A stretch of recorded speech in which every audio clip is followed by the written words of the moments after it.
So what have you got after this? Haircut? Haircut. Fucking hell. I've never, honest to God, like I said to you then, I've never, ever, well, clearly needed to schedule a haircut. Just because I've had shockers, mate. And this guy, he's just very popular, so I have to book him every time. Do you? Aye, because I'll not get him for another 10 days. How long does it take you there to get cut? 30 minutes. Do you have to diet now as well? Fucking hell. That's funny. I can remember. I remember one when I went to when I first came, went to like Supercuts in Morris Plains, and showed them a picture of my passport photo, and they just buckled me. Basically, what they did was they cut my hair. My hairline was tragic anyway. They cut my hairline to here, and then left everything on the back. It's brutal. All right, so yeah, no, we'll crack on. We'll crack on. Welcome to the Crossing the Pond podcast, hosted by me, Gary Adair, where each week our guests will recount their own experiences of resilience and transformation. Whether it's moving to a new country, tackling health challenges, changing careers, or breaking through personal barriers. We welcome a good friend to the microphone this week in Marc McKelvie, a Scotsman who first landed in the US in 2009. He talks about gaining his confidence early on, rebounding from a 14-month setback after a visa was declined, and what the power of connection and relationships have done to help him work around tough moments. Marc also opens up about his ability to be honest with himself and how it has broadened his mindset on what it means to be happy. When you came over, where are you at there, 2009? Did you just finish school? Or I'd finished college and I was working with Celtic in the youth academy. Right. So it was a 2-year degree in college. Yeah. And then I had to get another one to get a college to get a university degree. Right. I was there for 3 weeks and I was just... Hated it, mate. So went back to my mum. She goes, if you think you're working 10 hours a week with Celtic, living under this house, you've got another thing coming. So she goes, you need to go and get not a proper job, but she was like, you're not working, you need to go and get something else. You're not going to university. What are you going to do? Realistically. Yeah. So 2 weeks later, I come back and I said, listen, I'm going to go for this coaching job on top of the Celtic stuff for an interview. Oh, she didn't know that it was for UK elite to come to America. Was she like, oh, shit? Yeah. Oh, no, yeah? she didn't know. I just tell her that okay. I was going for an interview. And then I came back and once the process, I think it was a month late, about 3 weeks later, they phoned me and said, you've got the job over here in America. So I had to go back and tell my mum. And she was like, oh, I told you to go get a job, no move across the other side of the world. So, were you mentally prepared for coming away from home? Like, what did you leave behind at home? Family, friends. Celtic was a big part of my life as well. I used to go home and away, season ticket holder. But out of that, I was really stuck where my next career-wise, where I was going. How old had you been? Just turned 21. And I was working part-time in a suit and tie shop as well, as long as with my coaching hours. Oh, yeah? But I really got into the coaching, doing the sports coaching degree at Falkirk. I loved it. And that's what I really, really wanted to do. I was never good enough to be anywhere near a level of playing. Right. So I just wanted to get into the coaching. And the America job came up. And it was like, I've got nothing else here professionally, really, because the Celtic stuff was only in the youth academy. It was 10 hours a week. And it didn't pay too great either. So I was like, go for it. Was it one of them as well, though? You want to work for Celtic and you've got the gear and all the rest of it, but it's never going to pay you. No, it's never going to pay either. And there was another one, if I can just go quickly on it. I was mentoring a young lad called Stevie Chalmers. And there was a job to come, not full-time, but more higher level up in the youth academy. And so it was like everybody was telling me that this is going to happen for you. You're going to get it. But who got the job? Young lad. It was a young lad, but the only reason I never knew this, his grandfather was Stevie Chalmers, who scored the winning goal in the European Cup final. So you've got no chance. So that was it for me. That's some competition. See, you find out when you find out later on, don't you? Like who you know is massive in it. I mean, listen, it's one thing. That's a proper who do you know. Yeah. Was it one of those where you're at Celtic, you want to stay involved in football, and coming to America was just like? Did you see a pathway or did you just go, you know what, I'll jump and give it a go and see what happens? Oh, very much jump and give it a go. Yeah. I didn't even really, I think back to looking at it now, how fearless I was because I just can't see it's mad, isn't it, really? It really is when you look every single person who's done it, you're like, why would you leave? And I think I'm quite a shy and timid person. Like a home bird as well. Yeah, definitely. But I look back and I go, where did that jump come from? Was crazy. That's fun. When you get to the US, what's the first culture shock for you when you first get here? Like, it's different. You came over with a company, so like a lot of us, or like many of us. But what do you experience when you first get here? I don't know if it's much of a culture shock, guys, but it was a driving. the driving over here was just completely different. The distance, or just on the roads in general. Made me a better driver, but that was the one that absolutely, that was when you used to have MapQuest papers, and just getting thrown into and right, get to Cranford, 45 minutes away. I hadn't even heard of Cranford or nothing, and you're on your own. So you're trying to read these sheets. I can only think it back then as well, and then how bad the driving is over here. I know, I've turned into a right granny on driving now. I drive so slow now because I'm just scared of hitting somebody. And you can't have road rage with people. I mean, I still have road rage. So you can't have road rage over it because you don't know who's got a gun in the car or something else, or who's going to get out and top you if you do anything wrong. So, did you get homesick then?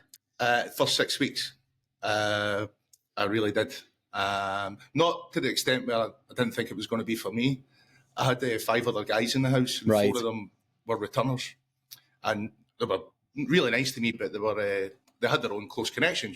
They'd been here a year already. So you kind of felt on the outside that it's like moving in before guys who had lived with a year before. They don't have that. So it was the other guy, my other roommate. He was me and him kind of stuck together for the first 6 weeks. Who was that? That was Ben. And then I remember having like a proper night out with the lads a couple of weeks into it. Because you were close to here, right? I mean, we're in Mulligans in Hoboken now. Like, you were close to Hoboken when you... Yeah, Cliffside Park. It's up the road, I know. I used to live up there for a period, That wasn't too bad.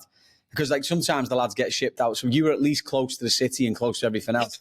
Did the 5 lads, did it make it easier for you to be around them, like, for advice and everything else that was there? Or were you like a little bit, because you were on the periphery, did you kind of figure it out yourself? No, that's what they were really good at. They were like, probably mean not being as close as just like cracking jokes and stuff like that, but they were always there for advice, and I would always go and ask them. That really helped me, because I've heard other stories where people weren't great to the first years coming in, and I can only imagine how difficult that must be at times. You got any stories from early on then? You talk about nights out there, right? Like, I've got one for you, but I'll see if you say it first. Have you got any nights out stories from early on, just getting out and about? I think the first time they really got to know my personality was Celtic Rangers. So it's a 7 o'clock kick-off over there. Yeah. And I was, very much watching my P's and Q's, no one to upset anybody moving into the house. So I was quite well behaved on nights out before that. But all those guys, they were working on the Saturday morning, and I got cancelled. So I was like, I'd look at Jack Dempsey's and Celtic Supporters Club, and I went in on my own. Yeah. So they've all come back from coaching, and I'm 3 o'clock in the afternoon. I've come staggering through the door. There's nobody in, thankfully. But I've went and crashed into my bed right away. I can't remember really getting in, and all I hear is about maybe an hour and a half later, this door getting bunched open. I'm lying bollock naked. And the 4 of the boys are, what the hell is going on here? Did you know about Dempsey straight after before you came in? Would you just look up like man and Celtic Sports Club? I didn't actually beforehand, which I find strange. It was when I got here. Kev put me on it because I used to go and watch. Kev was the first ever coach I went to go and watch at Westfield on a Saturday morning, and I had to go and observe him. And he told me about Jack Dempsey. And he's clocked you straight away. So he said, he went up to me and he went, "You green or you blue?" And I went, "Oh, here we go." English accent as well. I'm going, he's definitely going to be a Rangers fan. Yeah. I said, "I'm green." He went, "Oh, you've got to get yourself into Jack Dempsey's." So looked up that and I actually met Kev that day. That was the first time. Oh, that's the first mistake, isn't it? 100%. No wonder you woke up bollock naked. Fuck's sake. Is the other story as well about the Green Rock? What happened there? It's a Green Rock and up. Is it still there? Green Rock's still there. Is it? Yeah. As you know yourself, we weren't really well paid. No, true. True. So we used to go down on a Tuesday night, and that's where the guys were really good at. Yeah. We didn't really feel on the outside because we were all in it together, living in the same house on the same wages. So we used to try and make the most of a night out. So it was $1 a beer, and met this girl and talking away. Things are going great here. So you're giving it big time as well. Yeah. Hey, I'll go and get you a drink. A beer, obviously, and she goes, "No, vodka soda." I went, "Aye, vodka soda, right? Okay." And I've not even bought a vodka soda over here. I don't know how much. Guy comes back, he's going, $11. Guys, I had to leave her, so I didn't have enough money to get a taxi back up to Cliffside Park. So I've literally bought her a drink and then had to leave her and just got off. How far's that walk? It's a good few miles. I had enough money to get a taxi halfway to Weehawken and then walk up that big hill. Oh my God. So I think the guys even got home before the... No phone number, nothing? No phone number, nothing. I'm telling you, man, the vipers these people.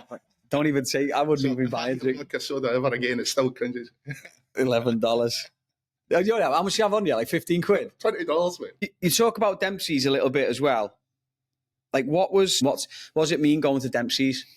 Oh, it was people from home. You know, sharing that passion with Celtic, obviously, as well. But it was more of just, you know, when you did feel that wee bit homesick, I just used to look forward to it so much. I know it wasn't just a bevy as well. It was a good laugh. But honestly, it was the people you met and how welcoming you were made to feel coming in. And people just couldn't do enough for you either.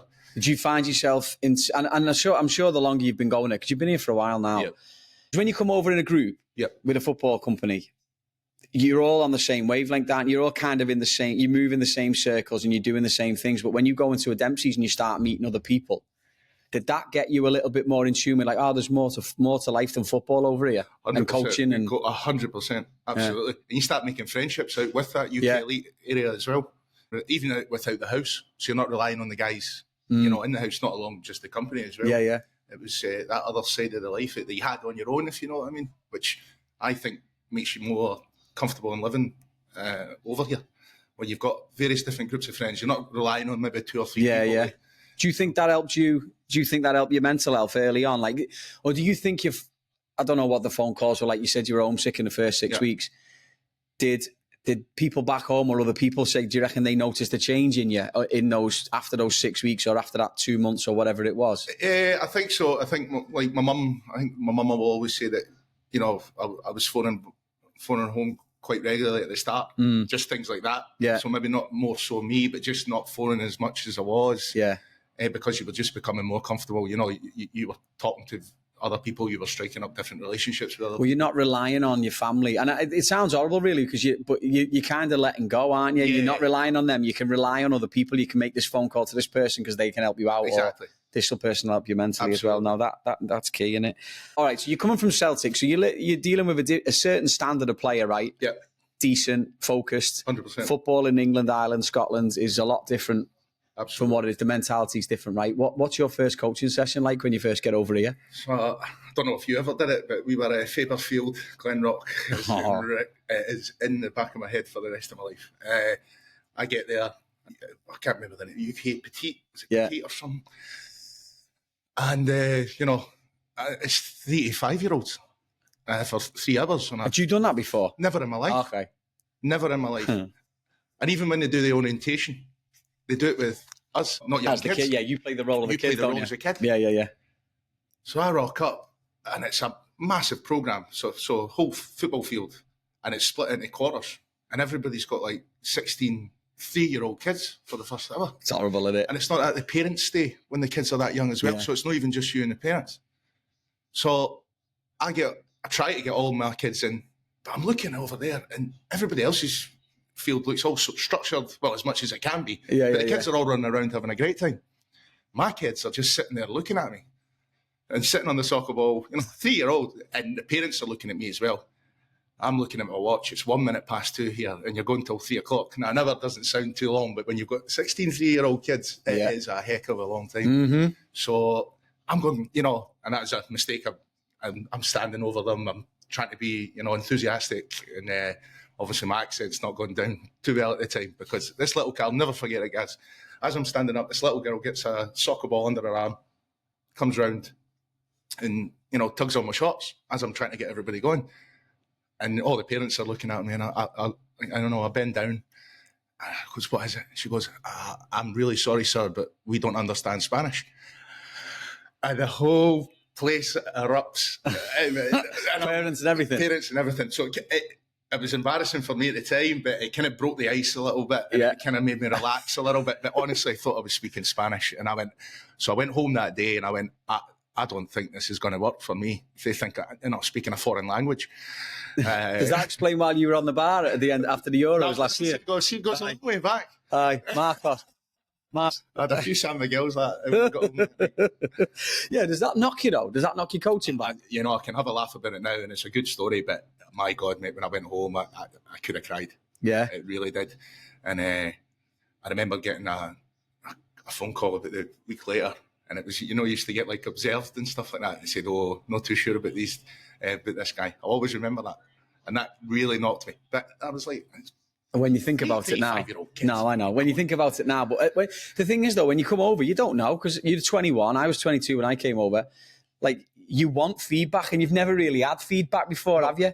In that context, so when you get it like that, you're thinking it really does. Yeah, it really does. Knocks you back a touch. All right. Apart from being Spanish, what do you reckon your biggest challenges that you overcame? Like, what did you get better at? In that, call it that first year, things that you've got so much better over the years, but think about things that you had to get better at quickly. Communication. Sorry, what was that? Yeah, no, definitely communication. Obviously, trying to be enthusiastic at the same time, but really having to slow down how to communicate. And it's not usually like me either. I thought I could really coach when I was back in Scotland. And what I will say about UK Elite is the best learning experience I've had because there were so many other better coaches than I was. And it was especially during that. And that's what I used to learn off as well. Yeah. And I really did. I was like a sponge with it. I couldn't stop watching other people's sessions. I would actually go, if I could, you know, if you had an hour's break or whatever and somebody else was coaching, I was standing and watching them coach instead of taking that break and going, because I was blown away by how good not the standard of the players, but the standard of coaching. Some of the coaches I came over, man. Yeah, there's some good lads. There's some top. I remember at the start of my orientation, anybody want to coach, and I'm putting my hand, I'll do it. See, by the end of the orientation, I was in the back. Yeah. I was like, these guys are miles ahead of me. You take a knock off the first couple of sessions. You start learning. What did it do to develop your confidence? Like how did that then influence everything else? Like once the coaching fell into place, did everything else start to fall into place? Did you really feel like you belonged here then? Oh yeah, because my confidence grows, and I know that within myself as a person. If my confidence isn't low, I become a shadow of myself just personally. Yeah. But if my confidence is high, that's where I feel I'm at my best. Yeah. So wanting to be a better coach, that drive, and I'm short here compared to others. So I wanted to get up to that level. So, and it was, and I felt I was getting better all the time because I was really, really putting my time into becoming a better coach. Yeah. That drive and was there, and I was like, bring it on. And then I was starting to get more good feedback of that. It was just even little things another coach would say, I liked what you were doing there. Or, just little bits like that. It's weird, yeah, like the littlest thing can get you. Yeah. That's all I need. Yeah. And it's just a wee bit. I don't need full feedback every session or anything like that. But just even something from your peers. Somebody just on the way home said, I seen what you were doing over there. And that confidence, but then like I've always said this, sometimes a lot of people with a lot of confidence sometimes don't know what they're talking about, but they've got tons of confidence and they get away with it. Yeah. But if you're doubting yourself and you're studying and then you get that little bit of a nip of confidence, it's good, isn't it? It is. It really does wonders. Yeah. It does wonders for me personally. Yeah. Was there a point there then? Was it the first year or was it maybe the year after when you came back where you thought to yourself, I'm going to stick this out now. I want to be here now. I want to be in America. Yeah. No, it was after that 6 weeks of homesick. That's so what, after those 6 weeks, you're like, I'm here. This is me. That was me, mate. Yeah, absolutely. Oh, 100%. Wow. It was like building those relationships and becoming, better at what I was doing. And then I just loved living over here. Mm. What did your family say when you were like, did they know? Was your ma all right? Because again, it's one thing to say 10 hours at Celtic's not enough. Yeah. And then like literally 2 months later you're going, I'm going to go and live in America. Yeah. Or I'm living in America forever now. So I think she always had an inkling because I remember when I was younger, it was like 16 or 15 and you were just wanting to go out and play football and the rain smashing against the window in a July when you're off school. Mm. I just used to go, there's got to be more to this. It just used to really get me down. And I think my mum always says from that point, she knew that I would probably go and move abroad at some time. So I think it was always in there. So you come back again for that second year. Yep. You must be doing okay at that point because you get afforded some really good opportunities, right? You go to the Midwest out coaching out there. You go to Italy on one of the trips. That was on my third year. Or was that your third year? Yeah. So like you're obviously moving in the right direction. Is that when you come back and you go, yeah, I'm okay here. I'm good at this. I've kind of not cracked it, but like understand how it all works, being in this different country and understanding those. Yeah, without starting to sound big-headed or anything. You're allowed to say it. You were all right. You were comfortable. Yeah, you were established. You were established. Mm. And I think just the relationships that I built from the year before as well, so socially and, professionally. Yeah. It was just all really starting to come together. I'm only 22, 23 at the time. You're kind of stress-free and when that's happening and work's going well and socially, it was just a fantastic time in life in general. It's funny really though, you don't realise, do you? Until now. Until you're out. That is for sure. What's your relationship like with the Americans then, that you bump into a lot as well? I must admit, my closer relationships are definitely with the expats. Yeah. So I think it's just a common bond that you strike up. Yeah, definitely. But I've got lots of great American friends as well. But when you start coaching, you get to, year 2, year 3, you're more confident. You find that the American, you get talking in situations, you feel a lot more confident talking. But you talk about your own confidence and how you wouldn't say stuff to people. Yeah. But and obviously the 18 parents or 16 parents who are watching you at Petite, like now you learn to interact a little bit better. You're a little bit more, you're more confident. You're very right in what you're saying. I hated when parents used to stay around the field at the start. I absolutely hated it. It just used to make me feel sick. Yeah. But as you go, you can handle it. You go over and you can even start interacting with them jokingly, little stuff. It was just little things that I just felt, I can handle this so much better now than it's funny now though as well. Like the parents are our age now, aren't they? Yeah, I know. So when you first come and you're 23, all these parents are like where we are now. But then now it's like, all right, you're just having a chat with a lad. Yeah. But you're right. But that was another thing, the age difference to talking to them. I wasn't as confident because you just feel like you're getting judged. And but now it's like water off a duck's back. Yeah. How do you manage that confidence? Say you get a bit of a knock for whatever reason with the coaching or just in general in life. Like, how do you deal with it now? Are you able to deal with it now? You recognize it and like, okay, I need to do this now. Yeah, no, I do. I think I've always been good at that. I think I do self-reflect a lot as well. And, I used to worry about it too much if something didn't go 100% right. But, everything's not always going to go 100% to how you want. And you can't then live like that because any little thing used to worry me. And it just used, and then that would affect my, so it was like a snowball effect that would then affect my confidence. Yeah. I was like, you've got to understand that things are only going to go perfectly all the time. So you just got to make sure that, sweat over the small stuff. Like the Italy stuff, the Midwest stuff, did that open your eyes to anything else as well? Like, have you been a traveller? Like, would you have been a traveller in Scotland, or were you just... I was very fortunate when I was younger that my mum and dad would always have 2 weeks away in the summer, or, a family break somewhere. Yeah. During the year. Very, very fortunate to have that. So I was well-travelled. Where would you go as a kid? Go everywhere. Benidorm, Greece, Spain, Italy, France. I'm doing my mum and dad at the service here, trying to remember all the places. She's going to murder you. Yeah, I know. But you understood the value of it as well, like going to and meeting different people and different getting cultures. Yeah. My mum was fluent in French and Spanish as well. Serious? So we used to go off the beaten track from where like tourist places would be, instead of 100 British people. Oh mate, yeah, we just been to Portugal last week. Same thing. It's like trying to. Mum always liked to go, but because she could speak, we would get by no problems, and it was so valuable. So, no, I realised that from younger. Myself and my sister both recognised how fortunate it was to have that. Yeah. And I think going over that I've got so many different friends in different parts of the world as well. And I think even lads coming over here from, not just America, but Danish lads and, I had a friend from Japan, different things like that, just different cultures. I've loved it. The amount of football teams you've got to find when you meet these people. Like, who'd you say? Grampus 8 in Japan. FC Copenhagen. Who were the Danish lads? Who was their team? That was, so Big Emil was Michelin. Oh, that was it, Michelin, yeah.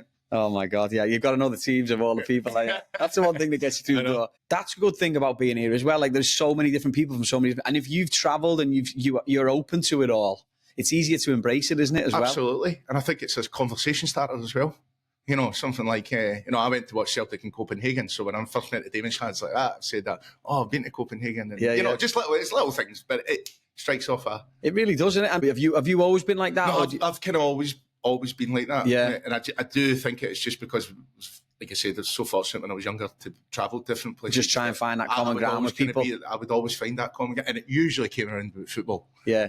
Find it works here as well, doesn't it? Yeah. It's not quite on the level of Chalmers at Celtic, but it gets you in the room, doesn't it? It gets you in the room. All right. So 2009, you come, bit of a wobble at the beginning, flying, come back in 2010, 2011.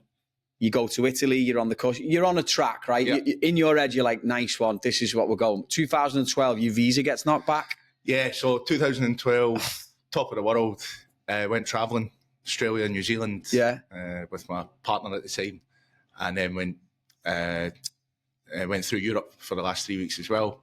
Come home to Scotland for 3 weeks. She gets to know the family. And then she goes back to America. And I'm coming back in 4 weeks' time. Yeah. I just have to go and get my visa down at London Embassy, which I'd done 3 years before. I'm just thinking, well, yeah, easy, done deal. Yeah, I've smashed it, I've cracked it. Go down to the embassy, and my visa gets declined. Did they say why? But it's mad at the time. They just hand you a sheet of paper and say, thanks, visa's declined. If you've got any problems, contact this number. Next. Yeah. You've been yourself. It's like a post office window. Yeah. We've had, I got lucky with it. I think I had to do it 3 times and obviously got the visa every time. But I know lads that have done it and you literally stood outside. Like, what the just happened? And you don't know, and you're outside, your visa's been knocked back and you're like, right, well, now what? My life has been completely turned upside down. Completely. So how do you deal with that emotionally? I was all over the shop. And you had no idea it was coming? Because sometimes you sort of like, oh, I'm not sure. You just thought it was a slam dunk. The reason was that they gave is because I didn't go back home to Scotland after I left, because I left America and went right to Australia. Oh. So if someone had told me, no one had told me, I wouldn't have done that. You know, I still went travelling, but I would have went home first. But they said because I didn't go home first, they didn't think I had enough ties back to Scotland. So family doesn't count, you know, but I think they meant like a house or... Yeah. So they thought I was going to come back and go. So what does that do for the relationship then at the time? Because now it's full long distance. You don't know how to do it. You know, I remember that. So it was a megabus 9-hour journey back up to Scotland. That was absolutely horrific. After being on cloud 9, 24 hours before, thinking everything was going to go right. Oh no! So came back up and then had to navigate that, which we did. It was tough. Yeah, I think that was like Skype just coming out at that time. So you know, it wasn't just a phone call. You could see each other. It wasn't ideal, but you know, we made it work. What's it like though? Then going back 14. I mean, you're back for 14 months, weren't you? If I'm being honest, guys, I nosedive. Serious. Packed on the weight. You know, motivation to do anything. Was there any light? Was there any light at the end of the tunnel on it? Not at that point. You know, work out things with my partner at the time, but I really couldn't. I couldn't see how we were going to get it done. What did you do? I had to get a job. I had to get my finger out. I think it was my mum and dad at the same time were good for me at that point because they were like, listen, I know, you know, they were like, we'll find a way, you know, we can work it out. But you're kind of just, okay. And then my mum, like, instead of that soft approach, it was like, right, listen, you're still very, very young. You've got your whole life ahead of you. You cannot be acting this way. Because you're what now, 25? Yeah. And I'm acting just like a kid that's, you know, been told that, I don't know, like Santa's not real or something. I'm absolutely... What, he's not? I'm absolutely miserable. And I'm terrible company. And even like that was coming... And then my friends had to get a hold who were fantastic with me as well. I think people were generally worried. Not that I was going to do anything stupid. But like, the confidence has gone, the colour's drained out of you. Absolute shell of a guy. So what do you do then? It was a big shell. Big shell. Well, they're massive shekels. So what do you do? Well, that was another thing as well, not feeling great about yourself, but I had to get something. So I went applied for a job at Tesco, did that for a couple of months, and then I worked in a factory at Amazon. But at this point, I started to get better news on my visa stuff. So then it was more so, all right, okay. So at the start when I was doing the Tesco job, I was like, is this me for the rest of my life? That's where my mindset was, you know, like that. Was there not point, because it is funny, like when you work I've worked in factories at home and it's hilarious, like some of the stuff, like there must have been moments, was the people who you met along the way in those places that maybe you didn't tell them your story straight away, but you just buzzed off and they kind of just got you back going again? More so at Amazon and the factory stuff. Tesco, not so much, but that was probably my mind. I kept myself away from people at the time because I was miserable, came in, did my job, didn't really interact with anybody. But the factory stuff, there's some characters in there, absolutely. Did you get to the point close enough where you're actually talking to them about what's happened to you? Yes, I did actually. And that was probably a bit therapeutic as well. You know, I used to get really upset talking about it to my family and my closer friends because it was just too emotionally raw. But when you're talking to these guys, it was a little bit more, you didn't have that closeness with them. You were talking away about things. And then they'd start to joke about it. I say, imagine living in New York for 3 months and you're back here working alongside me. This is going to be you. and I liked that, you know, and it brought it brings you back. It's a bit of a... It really did. It's just a bit of reality, isn't it? Like but that's what people do for you. Did you, in any way at that time, did you see the positives out of it? Did that reset your clock and bring you down to earth again? Like you just said to me then about you'll find a way to make it work or you'll figure things out. Did you come to the point where you're like, okay, this is doable now. There's a little bit of a light, like you said. I'm going to get myself back on track. I'm embrace what's happened to me now. Yeah. Working in Amazon, working in Tesco's. I'll be nicking the whoopsies all the time. And is that what it is? Is it whoopsies or is that Asda? I'm not too sure. Fucking, you know the ones that are like just going out a date? Right, and you just shark them off? I used to stack that shit. Did you ever get to a point where you're like, nah, I'm going to have to find me job here and just call it a day? No, because when I was at that Amazon, when it started, then it was starting to like, this is the date that's going to happen. You know, the visa appointment I had to go back down for and stuff. I had to go for my medical and stuff for going. So at that point, it was like, it's just money, extra money to get myself along again in America, because, you know, eventually coming back, you've got to go through that work authorization period. And because I had worked, because of my visa rejection beforehand, I wasn't going to work for the 3 months. I didn't want anything to go wrong. Yeah. So it would have been what, 2013? Yeah. So you come back and then come back to the US, you get married. Yeah. Did you get married straight away? Was it like... it was came back on that fiancé visa after... Oh, is that what it was? Yeah. How does that work? Well, it was just like... Well, that was the other thing as well. You were looking into it when... That's why it took me a bit longer, because, you know, part of the time was very much, let's just get married. Yeah. The lawyer that I've been in touch with, you'll get back in. And I was... you know, hesitant at the time, because... It's one of them steps, isn't it? Yes, you want to do it, you're together with someone, but at the same time, you're like, it's a big step to do that. It was, mate. But, you know, the longer it was going on, and, you know, at that time, I definitely thought that was the person for me. So... Oh, 100%, You know, but it took me...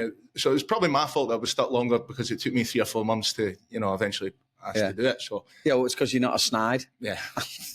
Right? It's because you're actually a nice person. Been over earlier, but that's funny. So when you come back, is it like fresh start?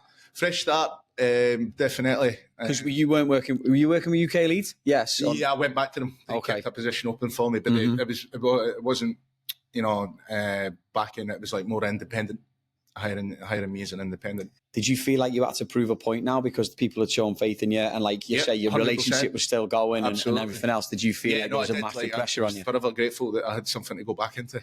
Yeah. You know, I was really grateful. So I did put, you know, I was like, but it was just get back over here doing something I loved.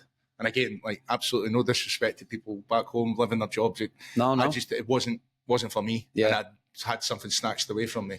Do you feel like it took you time to, because it's emotionally taxing that, isn't it? 14 months at home. And listen, I don't care what you say or what anyone says, like, until you're back in the country, you don't know what's going to happen. I mean, look at what's happening now. Like, you have no idea what's going to happen. So did it take you time to come to terms with the fact that you were actually back?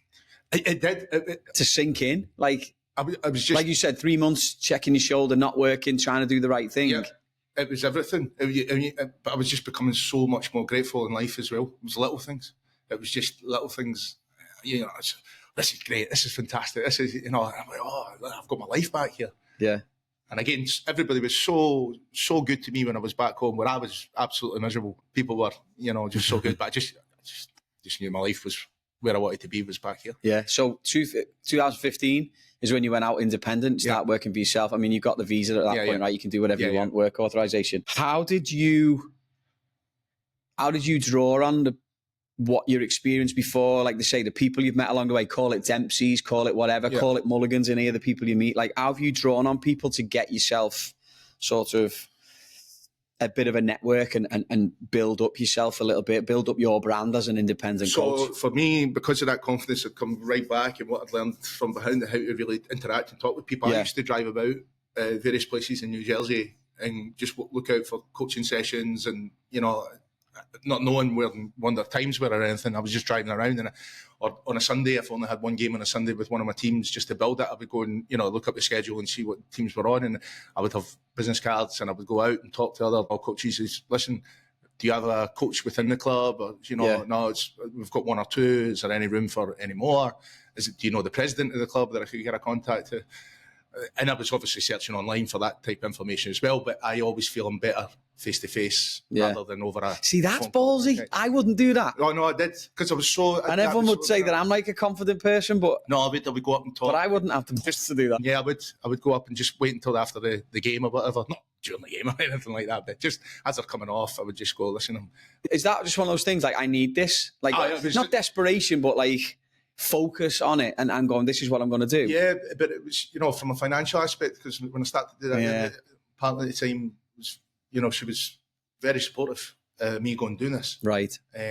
But from a financial standpoint, when you've only got, you've done it, you're guaranteed 8 hours a week. Yeah.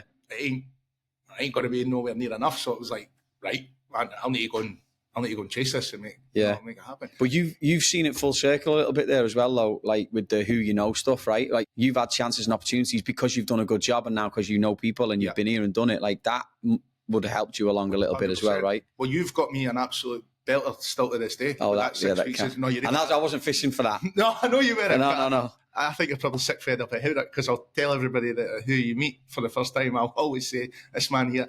But you have, for that summer gig, as an independent contractor there for the 6 weeks. Yeah, it helped, didn't it? It helps. I've got. You can only give me the. Yeah, get you in the room. You get me in the room. Yeah, I've got to go and do the job after I get that. But just talking about relationships and how you people that get you in the door, and that's just hopefully trying to be a good person. It's mad how it rolls. I've done it like that. Rolled into something else, which rolled into something else, which has got you where you are now. It's just, it is like.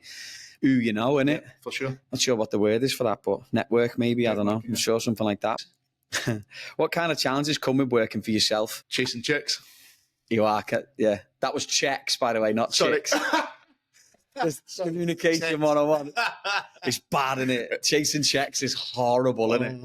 And the main one that I've got now is not so bad, but when I was starting up, guys, it was that's tough. It's horrible, isn't it? And you feel it used to kill me. Like you literally capping hands. People, listen, it's been like 4 months here. Is there any chance I can have this check for this work that I did 6 months ago? Yeah, I know that's the most difficult one. And also, when I first started doing it, managing your finances. Could have a king's ransom 1 month, and then you're eating rice and beans the next month. Yeah. It's very much up and down. So getting a grasp of that. Have you got any stories from like coming from just being that independent coach? Problem is as well, being independent is you've got to be responsible enough, haven't you? Of course you do. Of course you do. Car breaks down, not getting paid. Can't get there, not getting paid. Weather, not getting paid. And that was ones I used to have to write into my contract, learning that, because I remember one fall, must have been about 20 rain days. Never got paid for it. So I had to go, listen, can we do a percentage? Yeah. And I'll try and make up percentage. Everything, guaranteed percentage, because I was like, you think about it, 20 days, 10 days is whatever it is at that hour, at that hourly rate. Yeah, it's mad. So it's been good, mate, but there's definitely difficult times throughout it as well, especially when it's a low period of work, the winter time. So I genuinely still love what I do. Yeah, you bang into it, aren't you? If you bang into it and you're good at it and you're confident, you're going to be all right. So 2019 brought around divorce, right? Yeah. So the divorce started then, and then COVID kicks off, which doesn't help it anyway as well because of the isolation stuff. So what toll did that take on you emotionally? Did it come from, and I'm not trying to be a nosy, but I am trying to be a nosy bastard. Did it come from like that initial thing, thinking, yeah, okay, it was good, and everyone's pushing you to do it at the beginning because it would get you back here. Yeah. But then, the guilt comes on because you know that did you struggle? Like, what was the toll on that for you? Massive guilt. Because of the effort and everything that we had to do to get over here, was probably, held back my decision for a wee while, because you're trying to push through it. But, you think of everything that you did, how many people came over for it as well, for the wedding. And you feel guilty for them. And at one point you just have to realise that, this just isn't working. How did that pressure build up day to day? It was all you could think about it. You dream about it. You wake up, and the last thing you think about when you go to sleep, and the first thing you wake up in the morning, and you're constantly dreaming about it during the night, and you're just, it just becomes an absolute, you can't breathe. You're just trapped, aren't you? I mean, you feel a level of guilt because because of all that, and then you felt the pressure to make it work. Yeah. And you just try and make it work as best you can. Yeah. But then you're not being yourself either, are you? So then there's other issues that come with that. And, it's just a complete breakdown. Like, you just got to realise that it's just not working. Mm. And it was a whole range of emotions, that one. Was there a point like where you need that honesty with yourself? Oh. Can you remember like when you were like, I can't, I need to be honest here? Cause I can still remember the day. Just being there and like, it wasn't planned. It just came out. It was obviously, I just couldn't suppress it anymore. Yeah. I've been pushing it down. Did anyone else did anyone close to you clock it as well? Like just I think a few people towards the end had started to see how we were maybe interacting in public and like just didn't seem our usual selves, Yeah. So I think, but that would be the close people to us. Like, do you think that's it? But do you see the importance of that now with the pandemic coming shortly after that? Because when was it? 2019. What date? So that was about end of September 2019. So 6 months later, we're all locked down. Yeah. And you're probably still. I mean, again, the guilt's still there, right? Everything's still there. You're struggling with it, and then all of a sudden, no one can go out the house. Yeah. And the only thing we can do is go to the office. Yeah. For some reason, because that was an essential service. Yeah. So what does that do for you? The isolation bit of it? You were just obviously going through what I was going through at the time, and then that comes around. It was just surreal, guys, when you think back to that. I can't even remember what I was really doing with myself. And think about it as well, for you, being someone who like has built as a reputation or has built a brand on being the person who talks to everybody, has good relationships, finds a common ground with everyone, and now all of a sudden that is taken away from you. How are you coping day to day? I think I just used to live for the Zoom calls or, WhatsApp. Yeah. Definitely friends over here, but I think what I would remember more so is, just with them, it was my mates back home, really, and my family back home. We used to, get through things together, but God, that would only be maybe an hour, 2 hours a day. Yeah. And it was weird times as well, wasn't it? Like, it wasn't on in people's personal lives, so it was kind of like we just had the same conversation, a week ago. Yeah. I'm actually struggling to think how that, especially before things started to get a wee bit more lax. But that's it though, but you think you go back, you regress back to where you were before. Like you do rely on your family at that point, don't you? Yeah. You're ringing because I can remember ringing my ma quite a bit during COVID. I don't know, maybe it's just even what I went through that I physically think I maybe blocked it out, emotions. Because did you talk about it to many people, like the whole marriage thing and everything? Not when it was going on. No.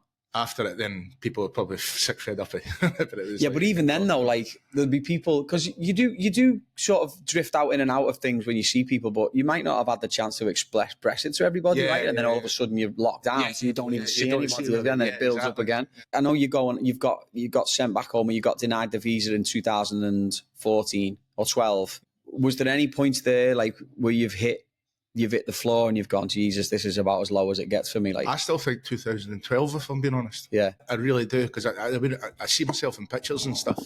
And, you ever look back? I don't know if you have. No, I haven't actually. You ever look back at pictures yourself and say, don't recognise that person? I've never thought about that before. That, man. If I look at pictures of myself, I can see myself and say, oh, that guy's... Serious? Like, yeah, you don't recognise it. And don't get me wrong, and not try to brush off how bad 2019 was, but... No, but still. But the 2012 was done. That's really funny. That I've never thought about that. I'm gonna go back through my photos now and go, right, you miserable There's a couple of pictures there. You're going, oof. I had to take 2 cameras to get me in the picture, though. All right, then. So we'll try and be a little bit more positive now. Because I've been miserable. Sorry for bringing it. No, it's my fault. I've been a miserable bastard for the last 15 minutes. But so we talk about the community right now. I've obviously come out of COVID. You can get back to that community. You can get back to everything. What has that community done for you? Like, all right, take where we are now. Yep. Take Dempsey's. Take the football coaching. Yep. Take everything else. Like, what has that community that you've developed through everything and living around here, what's that done for you? That's my rock. That is my rock. People like yourself, people that I've met, through coaching. Yeah. It's not necessarily spewing conversations all the time. It's just different, just being with people that you're comfortable with, it helps me. So when you are going through difficult times, you've got people here that, you're not sitting there, feeling lonely, or you've got people around you that and they don't even probably know they're doing it, but they're helping you. Even doing something like this today with you I get to see you for a wee bit, you know. Yeah, but I'm being honest. No, I know. You know what I mean? Yeah, so it's little thing. I can't say specifically. It's like a comfort blanket. I would probably say just the relationships that I built up here with people that, you know, just mean as much to me as I've probably said this numerous times. But how much my family and friends mean to me back home in Scotland, got the same type of relationship. Like it's funny because I met your mum and dad there for the first time a couple of weeks ago, right, on Paddy's Day. Nice. Do you think it's nice for them to, when they come and see the whole network that you've got and I all love that? it because I think, you know, a mother and father will never stop worrying until the day they pass away about the kids, right? So I think when they see the group of friends and the relationships, you know, I've even had people over America, over at mum and dad's for New Year and Christmas, you know, around their table for dinner. So to, you know, see it on both sides, you know, I love it because I like to see, you know, show what I've enjoyed over here and they love it. But it's comforting for them as well, you know, especially things I've been through in the past over here.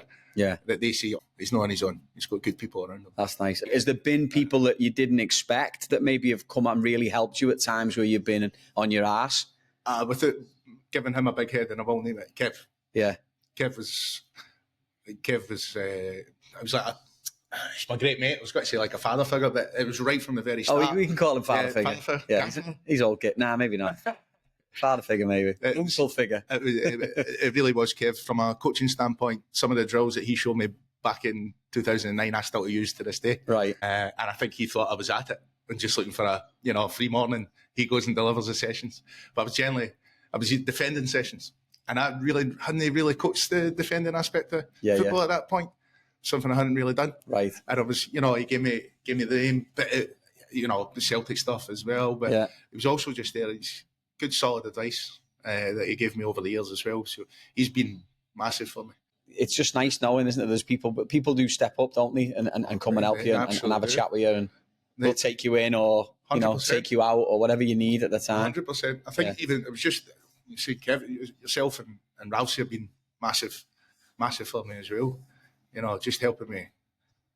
I probably don't realise it at the time, but you have been there for me. But we've known each other for a long time now. Well, that's it. And back to the point that you said at the beginning, like everyone, like the whole reason why Dempsey's and Mulligan's works and places like this work is everybody's kind of doing the same thing or kind of taking the step. Exactly. Like, even someone said to me this morning, like, because I said I came here at 22, and they're like, "Oh, it's a bit of a power move, that one, it coming at 22." I was like, "Well, no one really know. You don't really think about it, do you?" How's your understanding of your own mental health changed over the years? Maybe since you've got here, and if it has, how has it kind of evolved as you go? Your understanding. I don't want to be. When I first came over, you know, I probably didn't really know what mental health was. You know, people say, you know, there's no such things as perfect childhoods or whatever. There was no major dramas or worries in my life, and if there was, it was kept away from myself and my sister. Stress-free, no worries whatsoever. So I had mental health. I was like, you can get sad, or you didn't really have an understanding of it. It's maybe like everything until you go through it yourself. God, you know, they're changing it now with addictions or depression, or it is. You just see it so much more now, and I think it's just. I think having people around you, or recognising certain things within yourself or within other people, that you get a greater idea of it. So no, I'm much more aware of it now. You talked about that honesty, right? What do you think being honest with yourself does for you? Well, you have to be. For me, you just have to be honest with yourself. Yeah. You can go around and blame other people or point the fingers at others, but if you're not honest with yourself first, you have to. For me, it's just if you can honestly sit there and say, this is my opinion, obviously. Yeah. But if you can honestly sit there and say, I don't think I could have done anything differently there, or I think you're more at peace with yourself.